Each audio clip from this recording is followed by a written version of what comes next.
Did you know that many modern buildings are based on ancient Greek architecture?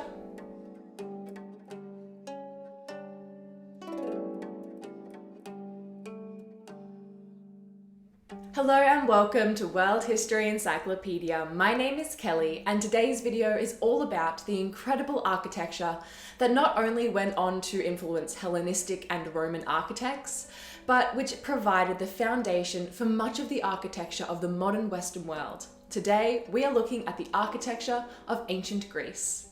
Don't forget, the easiest way to support us is by giving this video a thumbs up, subscribing to our channel, and hitting that bell icon for notifications so you don't miss out on any new uploads.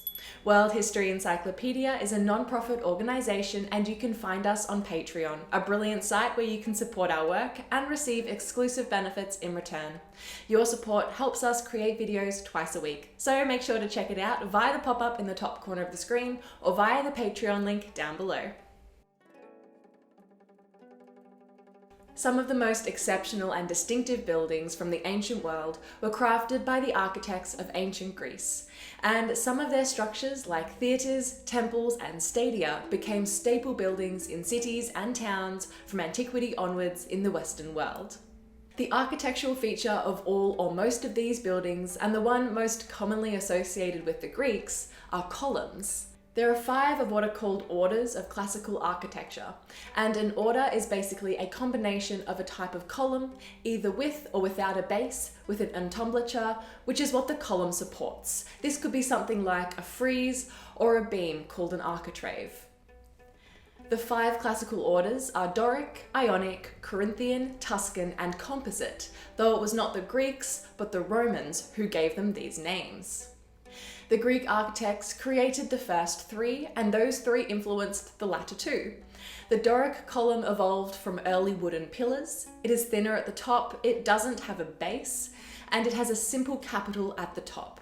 The Ionic order, with origins in the mid-6th century in Ionia on the western coast of Asia Minor, had a base and volute, which is a scroll capital, and is a slimmer and straighter column.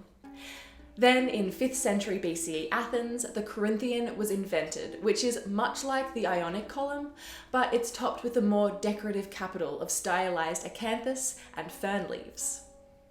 For the public buildings in Greece, marble was definitely the material of choice, although wood would have been the initial material not only for architectural elements like columns, but for the entire building. From the late 7th century BCE onwards, though, buildings were constructed using more durable stone, such as limestone, which was sometimes covered by a protective layer of marble dust. The best marble that could be sourced came from the Greek islands of Naxos and Paros, as well as Mount Pentelicon near Athens. The classical orders can still be seen on modern buildings, such as the Lincoln Memorial in Washington, D.C., USA, which features 36 Doric columns, the Prado Museum in Madrid, Spain, with its annex adorned by Ionic columns, and the US Capitol building with its Corinthian columns. The ancient Greeks are well known for their incredible Doric and Ionic temples, and none are quite as famous as the Parthenon atop the acropolis of Athens, built under the direction of the general Perikles and envisioned by the architect Phidias in the 5th century BCE. Of course, there are other famous temples, including the Doric Temple of Zeus at Olympia, which was completed in circa 460 BCE, and the Temple of Artemis at Ephesus, which was completed in circa 430 BCE and was considered one of the 7 wonders of the ancient world. It's clear that a whole lot of time and thought went into the creation of these buildings, as not only were many temples built at prominent sites, like the Temple of Poseidon at Sunion, but they employed optical tricks using sophisticated geometry, like thickening the bottom of columns, or having columns lean slightly inwards so that, from a distance, the building seemed perfectly straight. This technique was actually employed in the building of the Parthenon. But you can't actually see these refinements with the naked eye. So if you visited the Parthenon today, the columns would look perfectly straight. Temples, especially on the mainland, all followed a similar plan.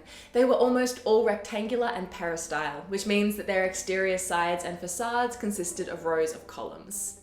Although, of course, not every temple was the same, and you just have to look next to the Parthenon to the Erechtheion, which has the famous Porch of the Maidens, where the columns are women and known as caryatids.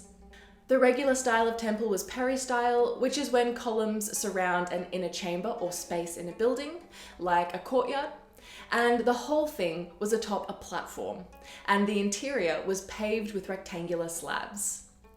It usually had a raised roof, which had a slope of approximately 15 degrees, and was constructed of wooden beams and rafters, which were then covered in overlapping tiles made of either terracotta or marble. The doors to the temple would often be made of either elm or cypress wood, and would be decorated with bronze. Temples were often decorated, and the architectural sculpture would be arranged to tell a narrative. Pediments, friezes, and metopes, often in high relief, ran around the temple and would be brightly decorated in colours like blues and reds, and metals such as bronze. The stories told in the artworks would often be popular tales from mythology or a part of their history. The ancient Greek architects knew how to keep a building's foundation stable with water drainage and building the base on top of various layers of fill material. Many ancient Greek buildings that have fallen have done so not because of a natural weakening of the building, but from human intervention, such as people removing blocks or metal fixtures for personal use. When buildings aren't interfered with, like the Temple of Hephaestus in the Athenian Agora, or the Temple of Aphaea on the island of Aegina, they continue to stand tall. Sometimes temples would have a monumental entrance near it, like the propylaea of the Athenian acropolis. Modern-day buildings with impressive entrances mirroring ancient Greece include the British Museum, Downing College, Cambridge, and the Shrine of Remembrance in Melbourne, Australia. Common to many temple complexes from the 7th century BCE onwards, but a separate building, is the Stoa. A stoa is a long roofed building with columns on each side and backed by a plain wall. It would often be used as a meeting space or for storage, and many agora of ancient Greek towns would have a large open space surrounded by a stoa. The stoa in the Hellenistic period served a different function in the gymnasia and palaestra complexes. These stoas were used to create an enclosed space, not just for markets, but for physical exercise and a space for practicing sports like throwing javelin and discus. One very distinctive addition to architecture from the Greeks was the amphitheatre. The oldest archaeological evidence for theatres dates back to the late 6th century BCE. But we know that earlier, even as early as the Minoans in the Bronze Age, people gathered in large stepped courts as a space for spectacles or religious processions. From Thorios in Attica comes the earliest example of the rectangular, theatre-like structure from the late 6th century BCE, which had a temple to Dionysus on one end, which suggests it played a part in the Dionysian festival, where dramas were performed. It was from the 5th century BCE, though, that the Greek amphitheatre developed into the recognisable and influential form that we're all familiar with. These Greek amphitheatres were open air, so there was no roof, and were built as a semicircle with rising rows of seats. They had incredible acoustics, and the stage or orchestra was semicircular and backed by a skene or a screen. There were often monumental arches or paradoi on either side of the stage for entrances. One of the best known ancient Greek theatres is the Theatre of Dionysus Eleutherius on the slope of the Athenian Acropolis, and was the place where plays by tragedians Sophocles, Aeschylus, and Euripides were first performed.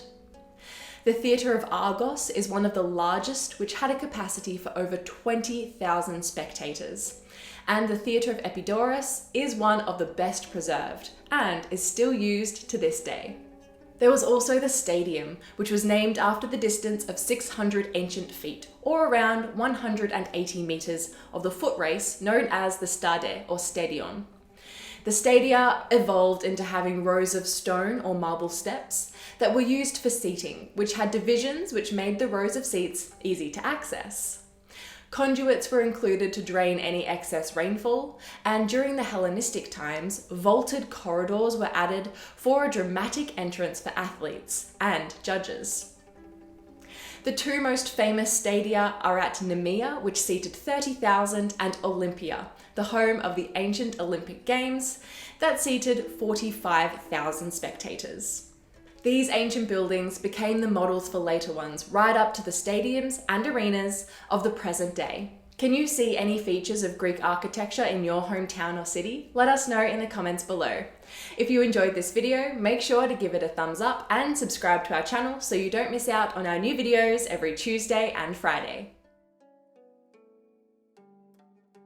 This video was brought to you by World History Encyclopedia. For more great articles and interactive content, head to our website via the link below. If you like my sweater, you can find this design and a bunch more in our shop at worldhistory.store, or you can find a link for it down below. Thank you so much for watching, and we will see you soon with another video.